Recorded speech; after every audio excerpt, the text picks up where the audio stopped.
Bangladesh cricket বোর্ডের বিসিবির ওপর সরকারি হস্তক্ষেপের বিষয়ে বিস্তারিত জানতে চেয়েছে আইসিসির লিগ্যাল কমিটি। গত পরশু আইসিসির আইনি বিভাগের সঙ্গে একটি ভার্চুয়াল সভায় বসেছিলেন আমিনুল ইসলাম বুলবুল সহ তার কমিটির সদস্যরা।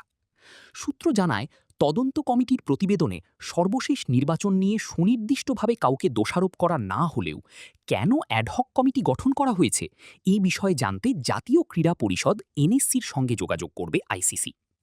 সাম্প্রতিক সময়ে কারা, কেন বিসিবির বর্তমান অ্যাডহক কমিটির কার্যক্রম স্থগিত চেয়ে রিট করেছে সে ব্যাপারেও বিস্তারিত জানতে চেয়েছে আইসিসির আইনি বিভাগ। তারা বুলবুলদের কাছে আরও কিছু প্রয়োজনীয় কাগজপত্র চেয়েছে। সবকিছু পর্যালোচনা করে একটি প্রতিবেদন তৈরি করে আইসিসির বোর্ডে জমা দেবে লিগ্যাল কমিটি। আইসিসির চেয়ারম্যান জয় শাহের সবুজ সংকেত নিয়ে যে বিসিবির বর্তমান অ্যাডহক কমিটি গঠন করা হয়েছে, এটা এক প্রকার ওপেন সিক্রেটই। এখানে আইসিসির নীতি নির্ধারকদের অবস্থান বুলবুলদের পক্ষে থাকার সম্ভাবনা তাই ক্ষীণ।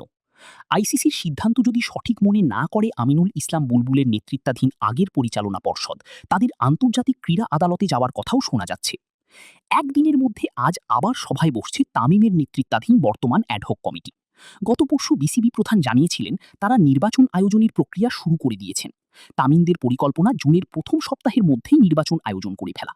নির্বাচনে তামিম সহ অ্যাডহক কমিটির অধিকাংশ সদস্যেরই অংশ নেওয়ার কথা শোনা যাচ্ছে।